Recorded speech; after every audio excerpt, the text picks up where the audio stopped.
Eesti energeetika asjatundjad lasevad koalitsioonijuhtide pakutud energiaplaani sõela põhjaks, sest see ei vasta Eesti vajadustele ega võimalustele.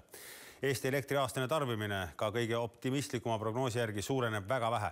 Odavamaid maismaa tuuleparke ehitatakse rohkem kui plaan ette näeb. Kallite meretuuleparkide järele Eestis vajadus puudub. Juhitamatu elektritootmise asemel peaks olema esikohal juhitav tootmine ja iile täpiks tarbija jaoks elektri lõpphind odavamaks ei muutu.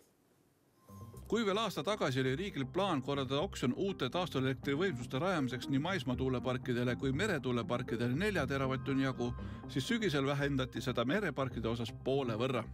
Nii seisab kirjas ka koostatavas energeetikamajanduse arengukavas aastani 2035 ehk ENMAK-is. Esmaspäeval leppisid aga koalitsioonierakondade juhid kokku, et võrreldes ENMAK-iga vähendatakse maismaaparkide mahtu poole võrra.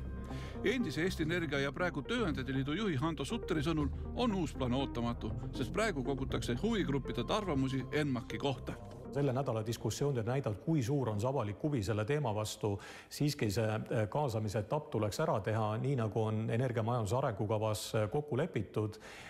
Tööandjate Liit on oma sisendit andmas ja see debatt peaks ikkagi lõppema Riigikogus, et see ei saa tulla kuskilt niimoodi suletud ruumist arusaamatutel andmetel ja olematute mõjuhinnangutega, et sellel otsusel on liiga suur mõju Eesti majandusele, Eesti inimestele väga pikaks ajaks. Energiapoliitika asjatundja Einar Kiseli sõnul on võrreldes eelneva plaaniga uues kavas õhku välja lastud. Aastane elektritarbimine on vähendatud 15 teravatt-tunnid 10,4 tunnile, kuid ka see on liiga optimistlik. See kasv, mis peaks 6 aasta jooksul nüüd toimuma 8 teravatt-tunnilt 10,4 teravatt-tunnile, on 2,4 teravatt-tundi. Kõige suurem 6-aastane elektritarbimise kasv, mis Eestis on üldse olnud, oli majandusbuumi aastatel sajandi alguses ja siis kasvas 6 aastaga elektritarbimine 1,4 teravatt-tundi. Tegelik elu on näidanud, et elektritarbimine Eestis on viimase 3 aastaga vähenenud 10%. Tallinna Tehnikaülikooli teadlase Argo Rosina sõnul ei ole poliitikud aru saanud, mis probleemi on vaja lahendada. Rohe-eesmärkide asemel peaks olema esikohal tarbijatele soodne ja kättesaadav elekter.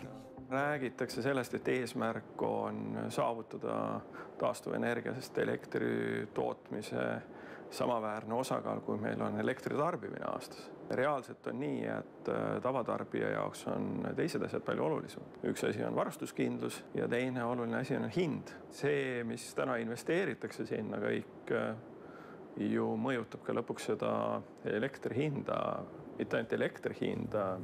Elektri hind võib isegi tuleenergeetikaga väheneda, aga lõpparve nii-öelda tavatarbija jaoks võib märgatavalt kasvada. Kui koalitsioonijuhid lubavad, et praegune keskmine elektri hind langeb 2035. aastaks 15 sendile kilovatt-tunni eest, siis Rosina sõnul on see ennustamine. Ka energeetikaeksperdi Arvi Hamburgi sõnul on see eesmärk ebareaalne. Väga lihtne nagu rehknung ütleb seda, et tänane 17 ilma käibemaksuta, eks ole, läheb kuskil 19 peale ja mitte kuidagi ta 15 peale langeda ei saa. Sutteri sõnul on iseloomulik seegi, et Eestis riiklikul tasandil elektri lõpphinna eest vastutaja puudub. Meil on vastutaja varustuskindluse eest, rohepöörde eest, aga mitte siis taskukohase lõpphinna eest. Soomes on olukord teistmoodi, et Soomes põhivõrgu ettevõte Fingrid vastutab ka siis taskukohase elektri lõpphinna eest. Lisaks on Hamburgi sõnul arusaamatu, miks saab Eestisse rajada maismaa tuuleparke vaid 2 teravatt-tunni jagu. Tänaste parkide ja Eleringi liitumislepingutega kaetud parkide koguvõimsus on juba 3,8 teravatt-tundi. Kui liita juurde päikesepargid, koostootmisjaamad ja minimaalne juhitav võimsus, kasvab tootmismaht 3 korda suuremaks. Saame niimoodi väga näppude pealt arvustatud, et 10,5 teravatt-tundi elektrit on meil sellega täiesti vabalt olemas. Eelmise aasta tarbimine oli 7,9. Sellest tulenevalt ma ütlen, et meretuuleparke poleks vaja. Meretuulepark on 3-4 korda maismaatuulest kallim, kinnitavad nii Rosin kui ka Hamburg. Sutter lisab, et Soomes on toetusteta rajatud maismaatuuleparke, kuid pole ühtki meretuuleparki. Kui me ühiskonnana midagi toetame, siis see peaks olema tehnoloogia neutraalne. Et toetame seda, kus siis tarbijad saavad parema pakkumise. Kõik energeetika asjatundjad leiavad, et riigis peavad olema esmalt juhitavat võimsused, sest see loob üldse eelduse juhusliku võimsuse kasvuks. Majanduslikult üldiselt ei peeta mõistlikuks, kui taastuv energia osakaal või ütleme niimoodi, see tarbimise katvustegur taastuvenergiaga läheb üle 60 või isegi 70%. Eestis peaks kindlasti põlevkivienergeetikaga jätkama. Küsimus on, mis kujul. Põlevkiviõli kindlasti on selline kütus, mida saaks meie ladustada, millega saaksime võib-olla ka seda varustuskindlust paremini tagada. Ka igal juhul Eestis peaks olema, ütleme, püsikoormust kattev juhitav võimsus. Ja see püsikoormust kattev on tänases mõistes on põlevkivi, järgmises mõistes kuskil 15 aasta perspektiivis ma kindlalt arvan, et see on tuumaenergeetika. Maagaasil jaamad ja akud ja hüdrosalvestid, et nemad on need, mis suudavad tegelikult pakkuda nendel ajahetkedel, kus meil ei tule juhitavat võimsust mujalt, näiteks ka naaberriikidest, siis nemad suudavad pakkuda seda meile piisava võimsusega. Seega, Eesti eesmärk on minna üle kliimaneutraalsele majandusmudelile ja 5 aasta pärast peaks 100% meie aastasest elektritarbimisest olema taastuvatest allikatest. Praegu toodame me loomulikult enim põlevkivienergiat. Päikesepargid annavad ka päris märkimisväärse osa ka tuuleenergiast ja biomassist saadav kütuse osakaal on hetkel tagasihoidlik. Aga juba 5 aasta pärast on suurim roll maismaa tuuleparkidel ehk hüppe on 439 megavatilt 2850-ni ja samal ajal väheneb põlevkivi osakaal pead 3 korda. 2035. aastaks on pilt aga hoopis uus. Päikeseenergia osakaal kasvab, mängu tulevad meretuulepargid ja 15 aasta pärast on põlevkivi osakaal juba 0 ning kogu vajamineva energia peaksime saama siis loodusest, mis on siis meie tuleviku energiakokteil. Aga mitmel pool Eestis leiavad nii kohalikud elanikud kui ka omavalitsused, et tuuleparkide planeeringutega ei peaks edasi liikuma enne, kui on selge, missugune on tuulikute mõju ümbruses elavatele inimestele. Siin minu selja taga on Baltimaade võimsaim 38 tuulikuga Sopi-Tootsi tuulepark. Viimasel ajal on tuuleparkidega seotud arutelu olnud väga kirglik. Mures on nii kohalikud elanikud kui ka kohalikud omavalitsused. Vastuseisu on mitmesugust, et on mures kodanikud, kellel on päriselt hirmud, kes kardavadki, nende tervis võib kehvemaks minna, kinnisvara hind võib langeda ja on ka sellised, kes agressiivselt ikkagi käsivad kõike peatada, ära lõpetada. Ehk siis meil on jah sellist kahte moodi vastasseisu. On teatud teemad, mille puhul selline pahane reaktsioon muutub tõenäolisemaks ja selle teema puhul on paljud sellised kriitilised tunnused on olemas, et me räägime millestki, mis on väga-väga mõjukas, et kui see tuulik kord on püsti pandud, on seal ilmselt kogu minu elu aja. Vallavanem Madis Koit ütleb, et levitatakse ka palju väärinfot.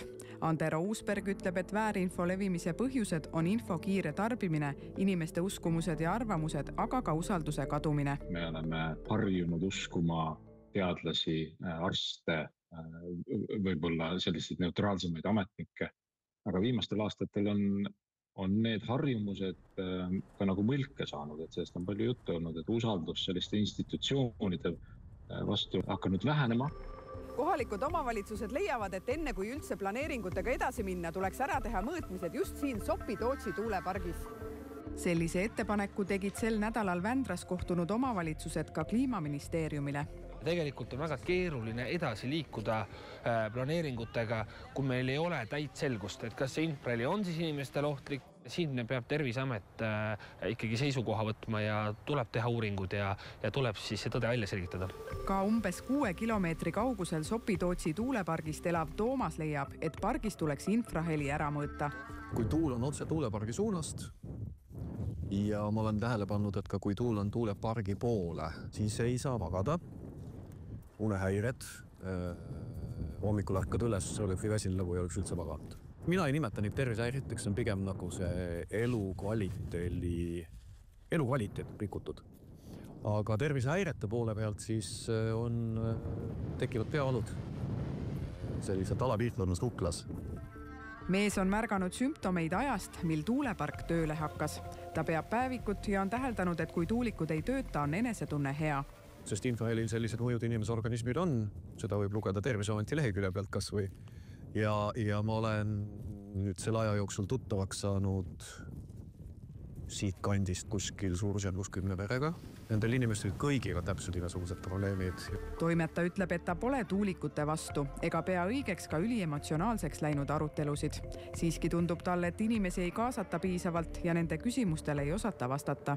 Mina paneks praegu kõigepealt kõik need, ütleme just hajaasustuses need arendused seisma seniks, kuni just selle infraheli koha pealt ei ole neutraalset, adekvaatset päevast tehtud. Nii suuri tuulikuid ei ole mitte kuskil mujal maailmas pandud. Meil puudub nende tegelikust mõjust igasugune ülevaade.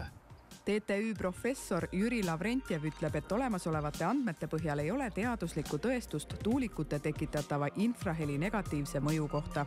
Tema sõnul on tähtis mõista, et infraheli, mis on kõrvale kuuldamatu, levib akustilises mõttes kuuldava heliga samamoodi.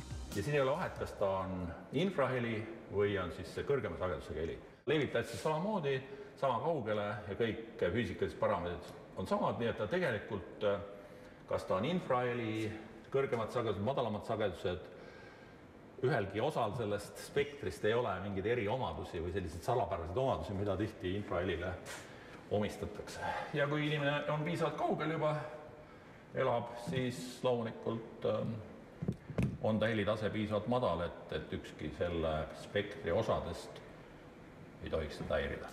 Lavrentjevi sõnul ei jõua tavaline ega ka infraheli meie nahapinnast kaugemale ega pane meie organeid liikuma. Reeglina isegi üsna kõva heli ei pane meie kehale ja tee midagi. Välja arvatud ainuke organ, mis meie kehas on kõrv ja tema trumminahk.